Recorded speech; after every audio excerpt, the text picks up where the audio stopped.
Hello, beautiful people. This is yours truly, Christine, with Exhibit Africa Inc. I'm glad to be back once again to share yet another beautiful country with you. So we're going to be looking at the fun and interesting facts about this beautiful country from the continent of Africa, read to you by yours truly, Christine, courtesy of Exhibit Africa Ubuntu Initiative, compiled by everyculture.com. So I hope you're ready. I hope you're comfortable. Let's go. All right, so we'll start off with the culture name, which is Malian. Let's go to the orientation. Malian national culture can be best defined as a project that was developed with different emphasis and credibility by the governments that led Mali, formerly French Sudan, in the post-independence period of 1960 to the present. It's undoubtedly a colonial legacy. As in most pre-colonial nations, the territorial and administrative boundaries established by the colonial power, in this case France, remained essentially unchanged long after independence. Westernized Malian politicians and intellectuals reappropriated modern colonial institutions and adapted them to their reinterpretation of local aims and aspirations. For instance, the choice of Mali as the name of the country, harkening back to one of the great medieval empires that blossomed in this area, is a representative of a wider attempt by the Malian politicians to validate a new political order, the post-colonial state, by claiming its derivation from the African political formations already in existence prior to colonization. The reappropriation did not occur in a social cultural vacuum. Indeed, it was affected by a transnational economic and political forces, as well as by local popular responses to the policies implemented by local governments. All right, so let's look at the geography and location of Mali.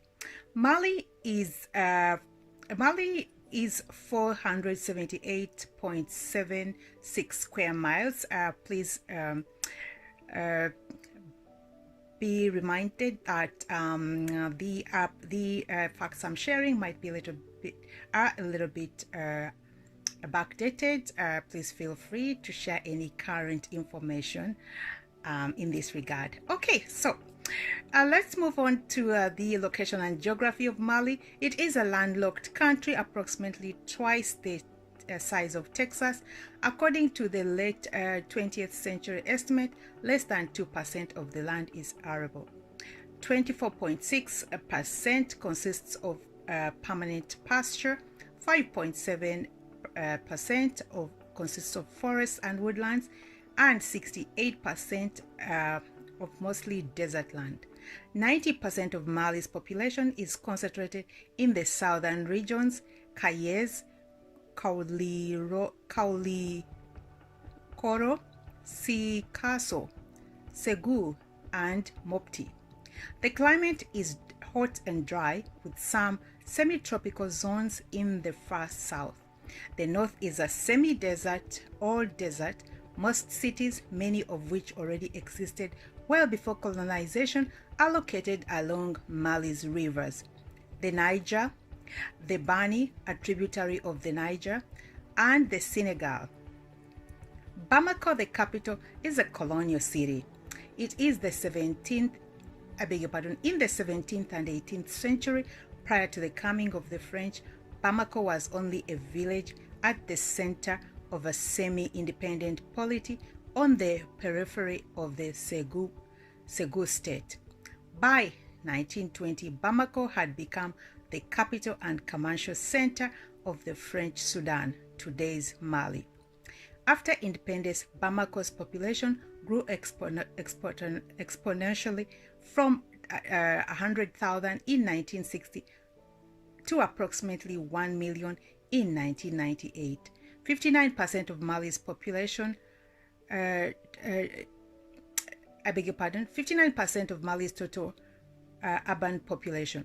This was partly the outcome of the fall in the 1960s of the short-lived Mali Federation uniting Mali and Senegal, and the subsequent forced return of many Malian citizens living in Senegal.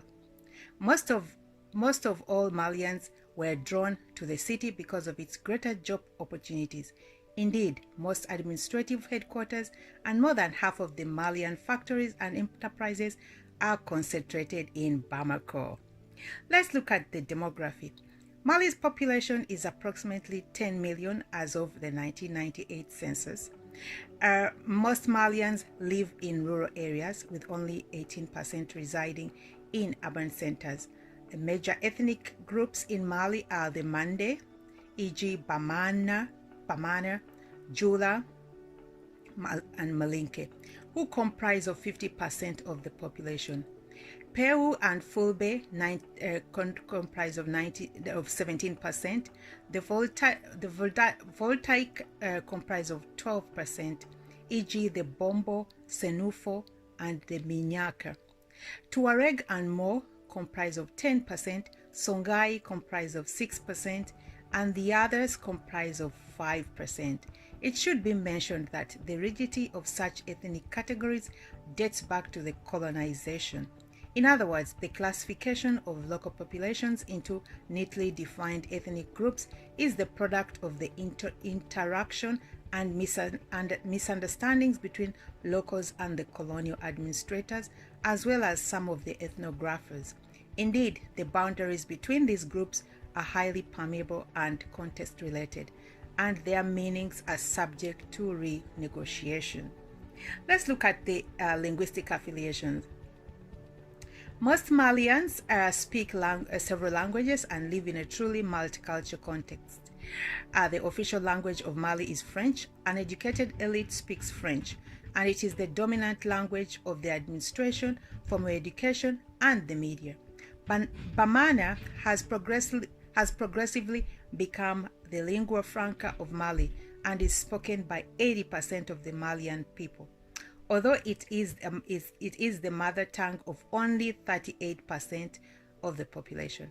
Various factors have contributed to the spread of the Bamana language in Mali.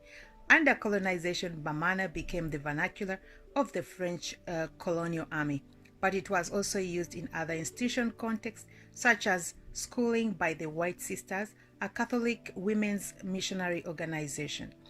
The development of a written literature in Bamana, e.g. Bamana French dictionaries, collections and proverbs and stories, and after independence, the creation of the newspapers and television and radio programs in Bamana further contributed to the hegemony of Bamana. The national organization in charge of promoting applied linguistic research, literature, and education in national languages, the DNAFLA, created in 1975, also enforced Bamana as a national language. Other national languages promoted by the DNAFLA include Fulfulde, Songhai, Senufo, Dagon, Soninke, and Tamashk. Let's look at the symbolism. A number of symbols reinforce and elaborate such central aspects of Malian national culture as the struggle against colonization, the celebration of Mali's rich history, and its long multicultural tradition. The text of Mali's national anthem was composed by an influential politician and novelist, Sedou Badian Koyate, at the request of Mali's first president, Modimbo Keita. It celebrates the Malian struggle for the independence and its newly achieved unity, as well as urges Malians to channel their efforts into the process of nation building. Mali's flag uses the color symbolism of the Pan-African unity movement: green for hope, gold, a reference to one of Mali's natural resources, and the red, the blood sacrificed in the struggle of colonization. In the 20th century, the Malian government launched a series of public works, including a remarkable number of monuments, approximately 20, and a women's museum, Musée Musso Kaunda, with an attached research center focusing on women's development. Of these monuments, mostly concentrated in the capital, many have a historical theme and celebrate local or regional heroes in the struggle for independence, as well as the Malians fallen in the 1991 struggle for democracy. Other monuments celebrate Mali's long multicultural tradition, e.g. the obelisk and the tentative peace with the Tuareg population, e.g. the Peace Monument. The Bamana term for nation is Faso, which literally means the father's house. By the extension, refers to one's nation of origin. This reflects the patrilineal skewing of the local kinship system and its impact in the national imagination. Now, let's move on to the history and ethnic relations. Although the geographical area has been occupied by large empires and the states throughout its history, the Empire of Ghana, Mali, and Songhai, and the Segu state, and the Omarian state, among others, Mali's current geographical boundaries, and to a large extent its political administrative organization, are a result of French colonization from 1880 to 1960. The conquest of this area was not without resistance on the part of the local populations, such as the fierce resistance to the French by Samori Toure and his troops and the Tuareg. After World War II, Africans' growing political demands, the spreading of anti-colonialist stance at the international level, and the recognition of African participation and sacrifice in the two world wars were all factors that led French colonial subjects to finally gain important political rights. This could create their own political parties and, via their elected representative, increasingly participated in the political institutions of French West Africa. In 1946, the RDA, an interterritorial party coordinating the pro-independence efforts of most French West African political activities, was created in Bamako. After some uncertain beginnings, the political representations of the Sudanese branch of the RDA and the US RDA were all able to win over all opponents and successfully lead Mali to independence. After the dramatic fall of the short-lived Mali Federation, which included Senegal, the French Sudan, under the name of Mali, achieved independence from France on the 22nd of September 1960. In 1960 to 1991, Malian politics was primarily organized on the basis of one-party system. The charismatic Madimbo Keita, leader of the single party, the US RDA, became Mali's first president. In the aftermath of the independence, the Keita government launched an extensive program of national development based on socialist ideas. This included the formation of African cadres, the implementation of a 5-year plan for economic development, the politicization of masses, and the re-evaluation of the historical and cultural heritage of the country in light of its socialist option. In particular, the reinterpretation of local traditions was a key step in the efforts to legitimize the Malian leadership and justify its political platform. For instance, a number of local griots, a semi-endogamous group of professional birds, composed celebrity songs in honor of Modimbo Keita, in which the political leader was depicted as the direct descendant of Soujata Keita, the founder of the Mali Empire. The government's political and economic measures had significant repercussions on the social structure of Malian society. In particular, they favored the transformation of civil servants into an economic class. The Keita government lost progressively its popularity among various strata of the population. An alliance between the dissatisfied segments of the Malian population, the peasants and the merchants, and the army, threatened by the growing influence of the party militaria, led to the success of the military coup d'etat of 1968.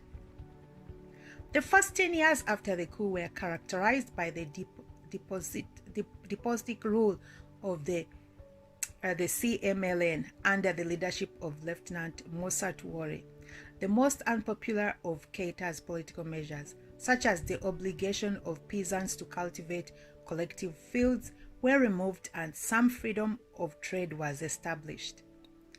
In the late 1970s, Moussa Touare, after having eliminated all possible rivals, founded Mali's second single party, the UDPM,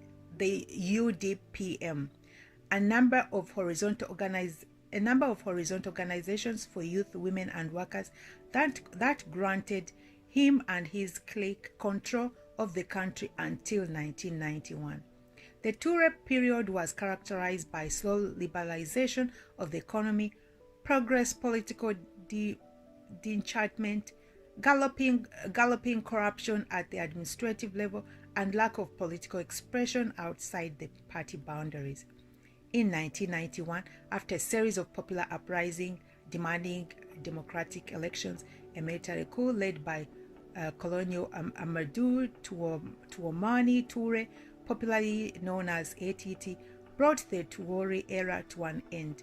An insurgence of grassroots organizations, the opening of new radio stations, and the founding of large numbers of newspapers accompanied the advent of democracy.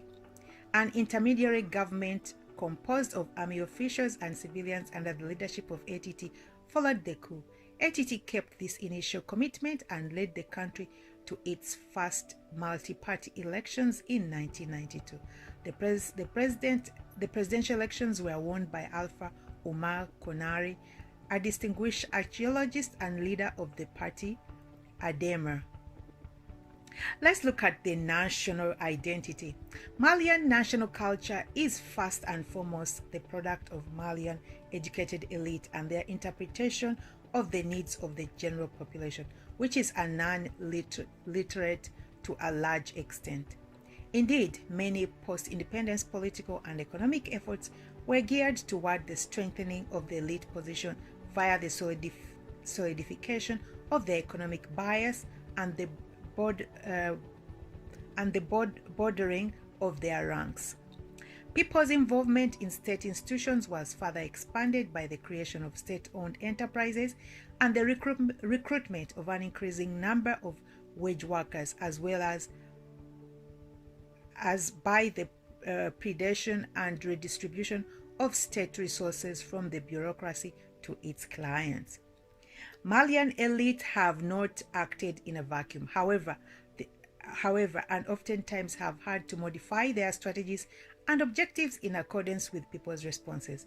This was the case for educated women who very early on had to postpone the realization of many of their objectives. For instance, the abolition of polygamy, because of lack of support from their constituencies. In addition, Malian elites have been able to build and establish local traditions to foster a sense of shared nation. Indeed, perhaps one of the secrets of Malian pluralism is the so-called sinankuya, or cousinage, a pact establishing a joking relationship between certain families, neighboring groups, and the ethnic groups. It allows for the free venting of tensions and peaceful overcoming of conflicts. More generally, the celebration of local cultures and local histories and their appropriation in national context has become one of the most successful venues for the construction of the idea of a nation. Consider the organization of the Banel Youth Artists of Mali since 1962 to 1988, when artist troops that won competitions at the regional level were invited to Bamako to compete at a national level. National holidays and politician visits have also been occasion for the performances of local troops. Most of all theater plays, such as the dramatic group of Mali, musical events, in particular griot performances, radio programs including the much listened to stories of Jelly Baba Sisonko, and in most recent times television programs, culture festivals, and the construction of an impressive number of monuments and culture centers have constituted important vehicles for the development of Malian national culture. Let's look at to the ethnic groups. Building up Mali's culture and linguistic diversity. Malian governments have been able to foster, for the most part, a truly pluralistic society. Complicating this picture somewhat is the history of the difficult relationship between the Tuareg or Kel Tamask, a Berber population living in the north, and the Malian government. Different cultural traditions, issues of race, and in particular Tuareg xenophobia toward the surrounding black population. The Mali's army cruelty retaliations against the Tuareg attacks and the marginality of the Tuaregs within state institutions are some of the reasons behind the period conflict in the north. In 1994, and after the failure of the Parc National of April 1992, the Malian government signed a new peace accord with the Tuareg. That commits the government to the development of all northern populations. The situation of the north continues to be characterized by some instability, but external observers have expressed some confidence in the capacity of the government and the local people to overcome this crisis. Let's look at the urban architecture and use of space. Typical to this area is the so-called West Sudanese architecture, characterized by the use of sun-baked clay bricks of various shapes. Majestic artistic expressions of the architecture are the beautiful mosques of the northern cities of Jene and Mopti.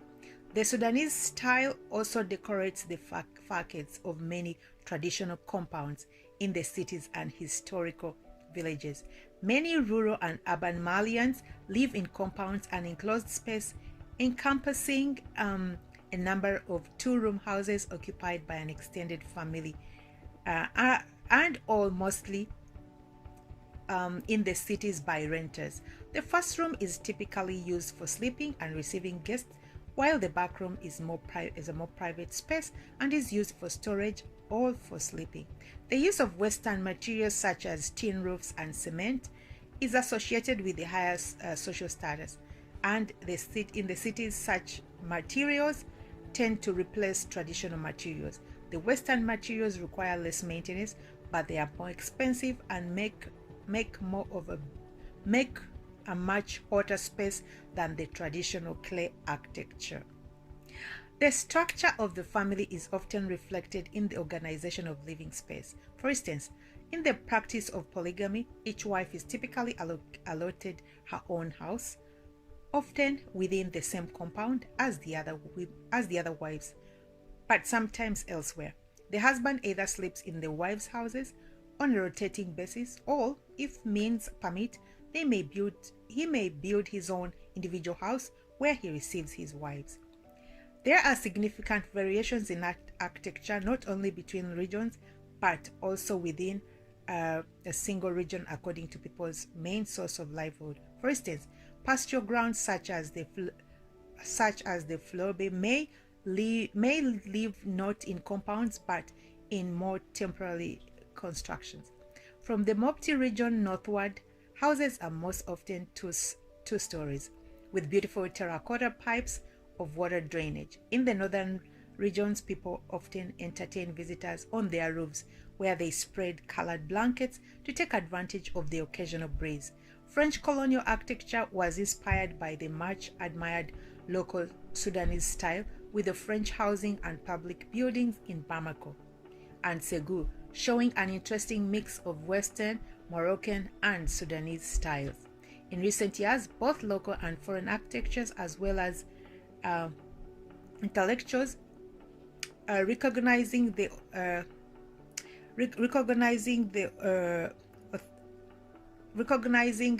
functional qualities of baked clay, have been experimenting by mixing it with cement to enhance its durability.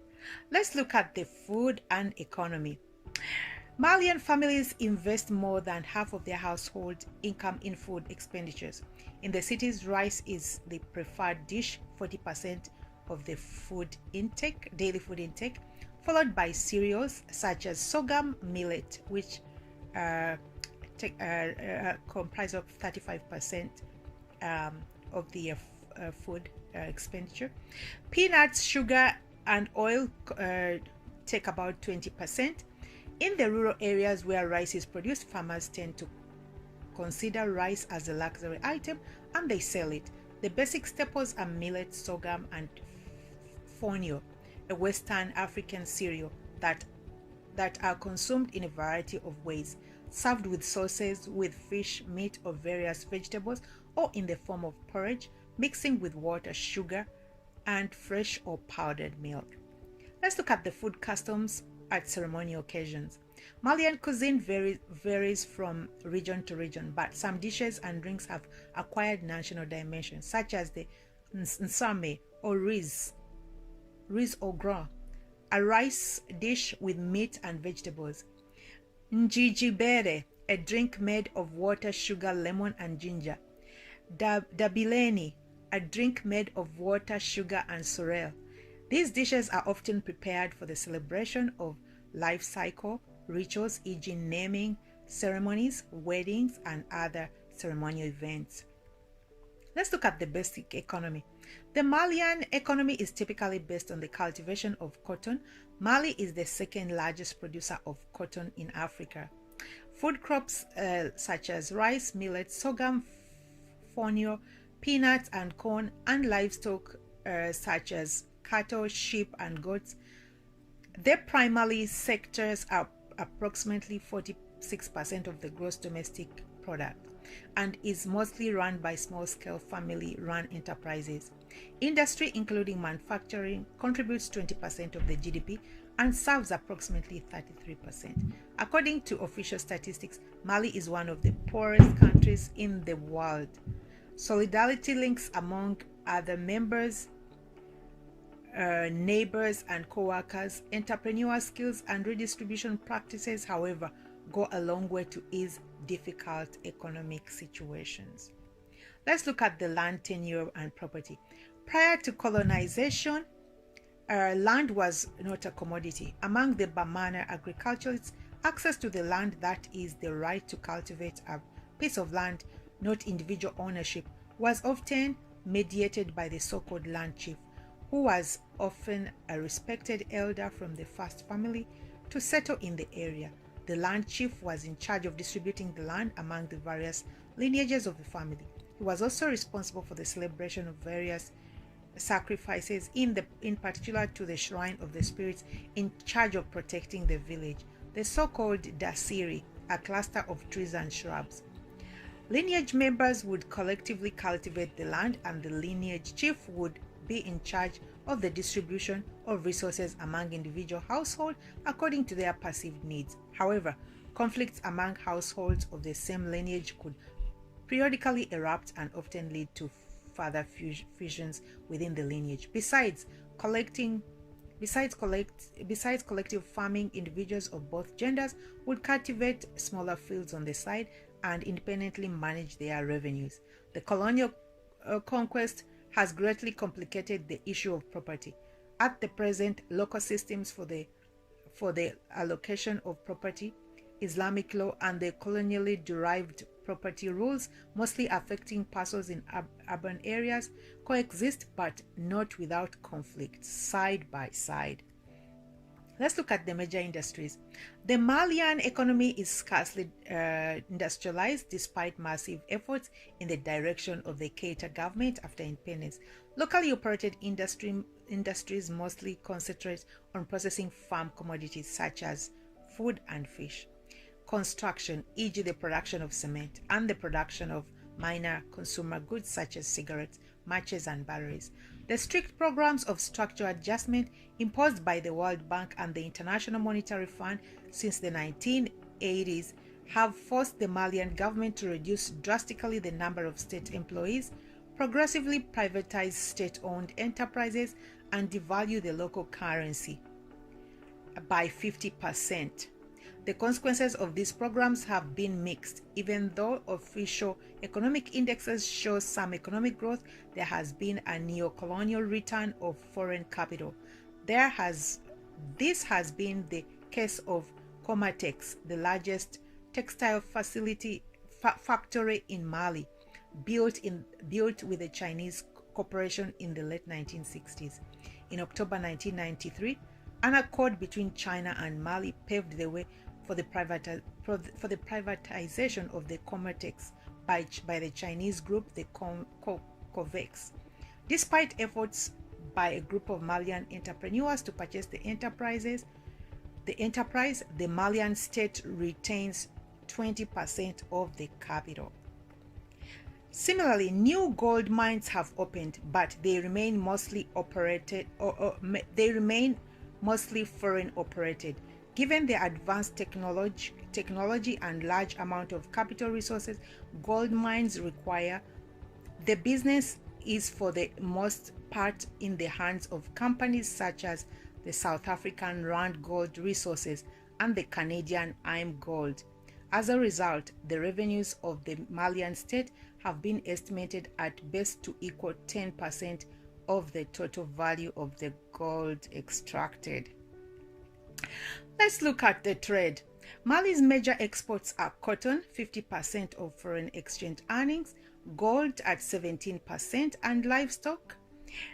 In 1998, main destinations for exports were Thailand, Italy, Brazil, and Portugal. In the same year, Mali purchased most of its imports, in particular machinery and petroleum products, from Côte d'Ivoire, France, Belgium, and Luxembourg, and Senegal. In general, the Malian economy is extremely vulnerable to fluctuations in prices on international markets. It's also heavily dependent on foreign aid, and in this context benefits from its positive international image as a model African democracy, progressing steadily toward the privatization and diversification of its natural economy.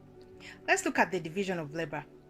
Although the valuable statistical data are often not reliable, they do give a general picture of labor distribution in Mali.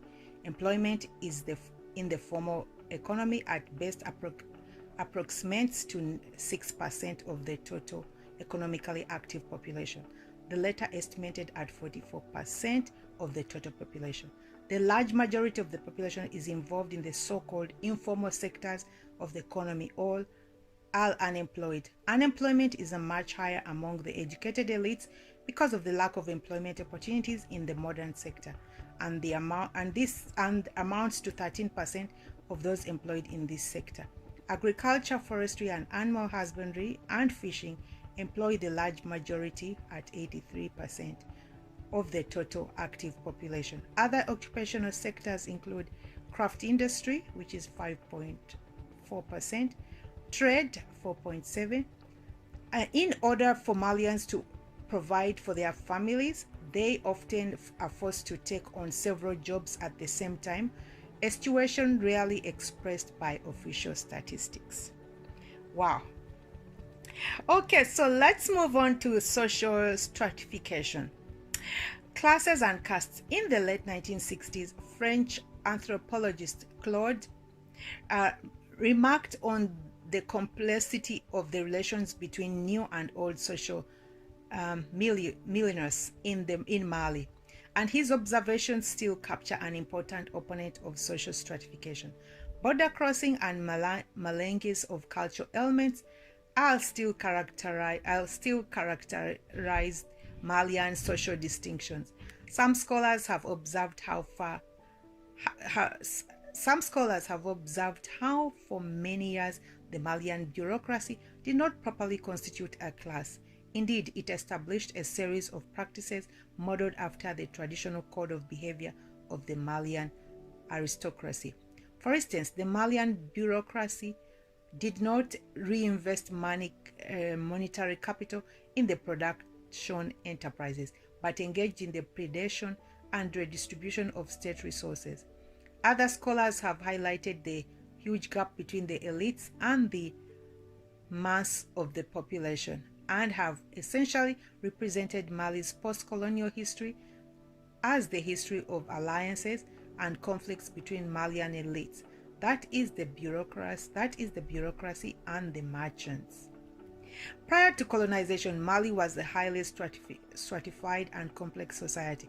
Most ethnic groups distinguished among the Hurou, free people or nobles, Nyamankaro, semi-endogamous professional groups such as leather workers, griots and smiths, and the Joo or Lowoso, first-generation slaves or slaves born in the family. Recent studies have shown a certain flexibility among those social groups, one that allowed for movements and permutations across the different groups. Along the same lines, local people have renegotiated the boundaries of traditional professions.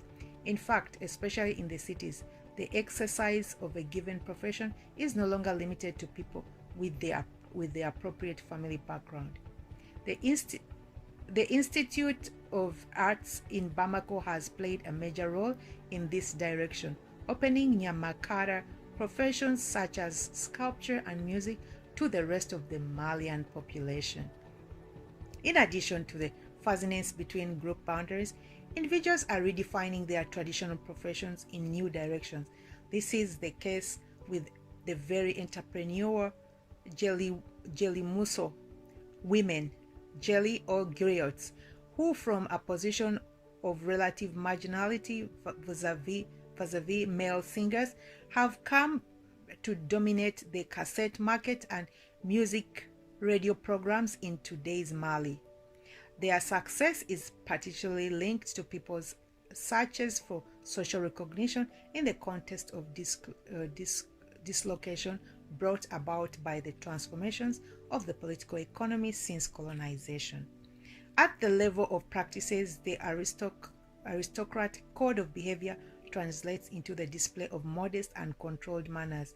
On the other hand, Nyamakaro and Jonwo have traditionally enjoyed a broader freedom of expression. In particular, Jeliwo or griots can afford to voice their opinions openly. That is, according to the occasion, they can praise, criticize, or fire up patrons. Let's look at the political life. Mali is a democratic republic. The democratization of state institutes started under the transition period in 1991 up to 1993 with the organization of the National Assembly, during which a new constitution was drafted and was formally adopted via popular referendum in 1992, and the organization of free democratic elections in 1993. The constitution follows the French model and sanctions the separation of the executive, legislative, and judicial powers. Let's look at the leadership and political officials. Alpha Oumar Komare of the Adema party was the first democratically elected president in the history of post-independence Mali. Konahare was re-elected in 1997 in much discussed elections and will end his second term in 2002. I'm sure that's already happened as we speak. The ruling government coalition includes Adema and a few other minor parties such as the Parema. The main opposition alliance is represented by the Kopo, which is extremely critical of the Kamore government, accusing it of political monopoly, corruption, insufficiently integrating dissenting voices into the democratic process. In 1997, however, Kopo leaders have refused to participate in any elections, thus marginalizing themselves politically. Let's look at the social problems. Information is scarce on crime in Mali. However, the crime is considered to be low compared to other countries in the region. The crime situation in Mali's north regions is more complex. Due to the area's intermediate political instability, some tourists have occasionally experienced banditry and carjackings. The Gamarimeri and the local police forces are in charge of internal security. The Malian judiciary system, made independent by the 1992 constitution, is complicated by the coexistence of traditional Islamic judiciary traditions that are often synchronistically used by the Malian population. Let's look at the military activity. Military expenditures total approximately 5.5% of the national budget, despite a dispute over the boundaries with Burkina Faso, which led to a 5-day fighting from the 25th to the 29th of December 1985, and was quickly resolved by dividing up the disputed land between the two countries in December 1986. Mali has not been involved in any political conflict since then. The army has been a major player in domestic politics, for instance, via the organization of the coup d'etat, many of which were unsuccessful, and or via the participation of military officials in various governments. Military forces have been extensively deployed in the north to control the Tuareg rebellion. According to Amnesty International, the Malian army has infringed fundamental human rights norms. To Tuareg attacks, the army has responded with reprisal killings of civilians, a situation that generated a spiral of violence from both sides in the mid-1990s. But since then seems relatively under control. Noteworthy of Mali's more recent peacekeeping efforts, of which President Konare is a major proponent in the Western African region. In particular, Mali is involved in trying to re-establish peace along the borders between Guinea, Liberia, and Sierra Leone.